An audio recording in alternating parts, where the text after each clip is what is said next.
안녕하십니까. 지리산 기농학교 바우 이성룡입니다. 이성룡의 지리산 기농학교에서는 여러분의 행복한 기농을 위한 길잡이가 되어 드리겠습니다. 오늘은 지리산 기농학교 3회차 멧돼지가 다녀간 고구마 밭입니다.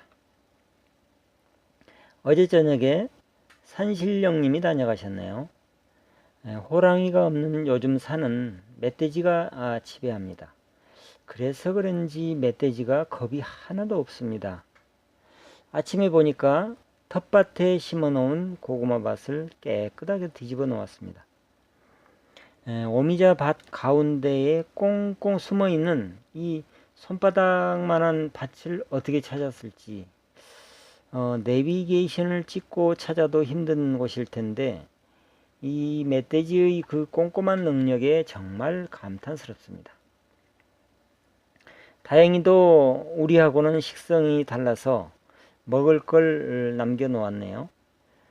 고구마 줄기를 좋아해서 조금 심었었는데 멧돼지는 땅만 뒤집고 줄기는 그대로 남겨 놨습니다. 줄기를 걷어 모으니까 한술에 가득합니다. 점심시간에 데쳐서 무쳐낸 맛이 참 좋습니다. 고구마 줄기 김치는 우리 온 식구가 좋아하는 반찬인데 김치도 담을 예정입니다. 여기서 간단하게 고구마 줄기 무침 만드는 방법 설명드리겠습니다. 줄기는 껍질을 벗겨야 됩니다. 껍질을 벗기시고요. 뜨거운 물에 데칩니다. 데치신 다음에 고추장, 된장, 마늘을 넣고 조물조물 무치면 되는데요. 여기에 생들기름, 통깨를 곁들이면 맛이 훨씬 좋습니다. 정말 맛있습니다. 원래 얘기로 돌아가세요. 산은 원래 짐승들이 차지하고 있었던 곳인데 우리네 인간이 침범을 했으니까 딱히 짐승들한테 할 말은 없습니다. 하지만은 생계를 위해서 많이 심어놓은 이런 작물이라면 그걸 파헤친 거라면 심각한 문제죠. 농부들 입에서 화가 나고 욕도 나올 만합니다. 제가 살아보니까 농부들을 귀찮게 하는 동식물들이 몇 가지 있습니다. 풀이 그렇고요. 그 다음 모기, 깔따구, 멧돼지, 고라니, 쥐, 갈색날개 매미충 이런 것들이 농부들을 힘들게 하는 놈들입니다. 몇 해 전 일입니다. 이 후배가 오미자 밭 두둑을 만들어 달라 그래서 굴삭기로 만들어 준 적이 있는데요. 며칠 후에 전화가 왔어요. 형님, 오미자 밭에 풀 한 포기도 없어가지고 너무 휑해요. 제가 속으로 어이구 걱정도 팔자다. 그래서 제가 그랬죠. 너무 걱정 말어. 어저께 저녁에 내가 풀씨를 쫙 뿌려놨으니까 조금 있으면 풀들이 안녕하세요, 반가워요 아마 그럴 거예요. 그랬습니다. 제가 겪어본 바로 풀을 잡는 최상의 방법은 멀칭을 하는 것입니다. 약을 안 쳐도 되고요. 잡초매트로 멀칭을 하면 깨끗합니다.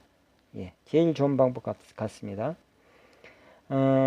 모기는 풀밭이나 오미자밭에 가면 어디 갔다 이제 오셨냐고 반갑다고 정신없이 물어대는데 또 깔따구란 놈도 물어요. 깔따구는 얼굴을 집중 공격을 하는데 특히 눈 밑에를 잘 물립니다. 물린 부위가 이게 부어 올라 가지고요. 잘생긴 얼굴을 요상하게 찌그러뜨려 놓습니다. 멧돼지는 고구마를 좋아한가 봐요. 이 고구마 밭을 멧돼지한테 한번 들켰다 그러면 영락없이 그 밭은 전체가 망가집니다. 귀농 첫 해에 고구마를 몇 두둑을 심었었죠.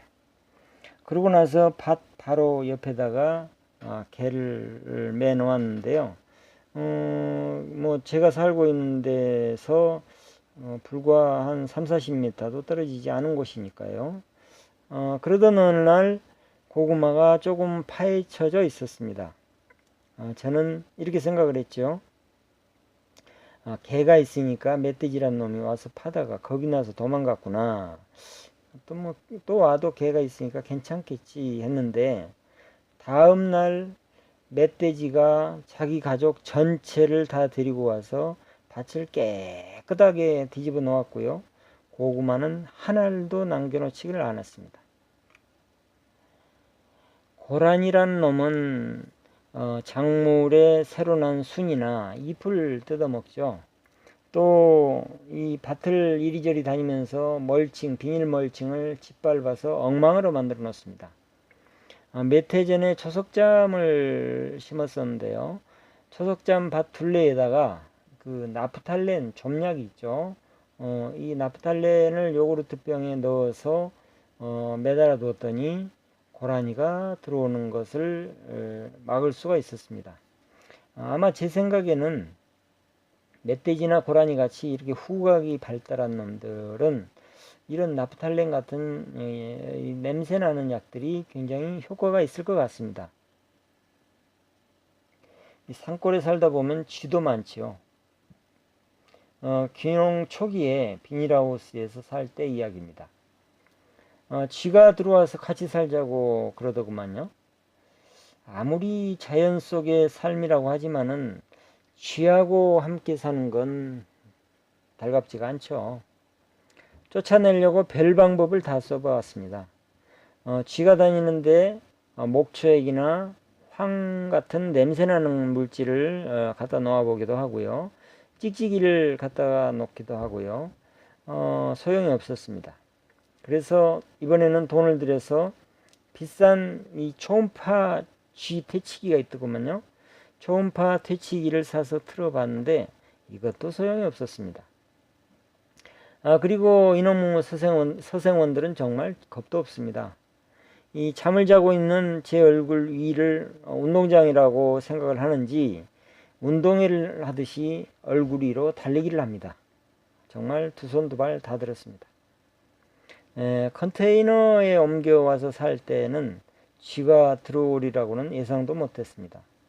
그런데 어디로 들어갔는지 이 벽하고 천정 단열재 틈에 들어가 가지고 스티로폼을 갉아대기 시작하는데요.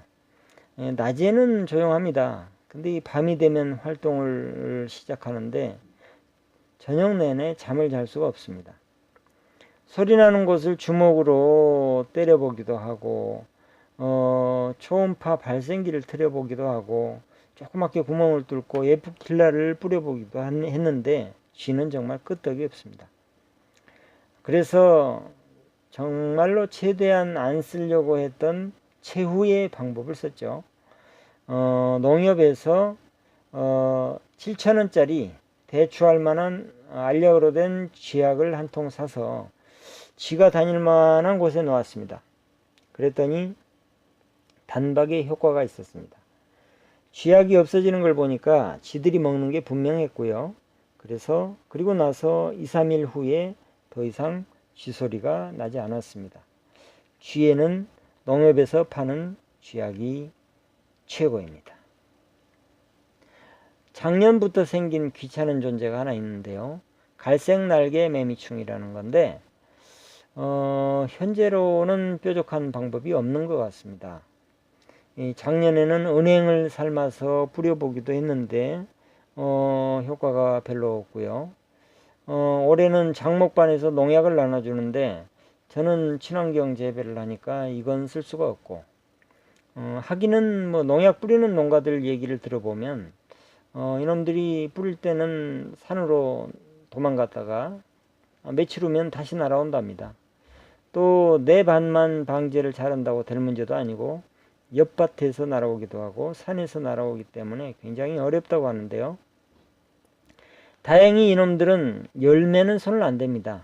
줄기에 앉아서 수액을 빨아먹는데 우리나라 전체에 퍼진 외래종인데 현재로는 마땅한 천적이나 방제 방법이 없는 것 같습니다. 농부들을 귀찮게 하는 동식물들 얘기는 여기까지고요. 귀농학교 시절에 제가 해강 주지 스님한테 물었습니다. 농사를 짓다 보면 본의 아니게 벌레나 작은 동물들을 해하는 경우가 생길 텐데 어떻게 해야 됩니까? 하고 물었더니 이 해강 스님이 장난기가 되게 많으시거든요. 개는 받으셨습니까? 아니요. 그랬더니 개도 안 받았는데 뭘 걱정을 하세요? 예, 그렇게 말씀을 하셨는데 해강 스님이 해주신 법문은 이런 얘기였습니다. 배는 무거우면 가라앉고 가벼우면 뜨는 법입니다. 인생이라는 배에 착한 넙을 많이 채우고 그렇지 못한 넙을 부지런히 덜어내야 할 것 같습니다. 라는 법문을 해주셨습니다. 날씨가 더위라고 표현하기는 너무 덥습니다. 폭염인데요. 폭염이 계속되고 있습니다. 펄펄 달아오른 대지가 타들어가는 것 같습니다. 생명력이 질기다고 해서 질경이라고 이름 붙여진 질경이 풀이 이 날씨를 못 견디고 말라 죽는 날씨입니다.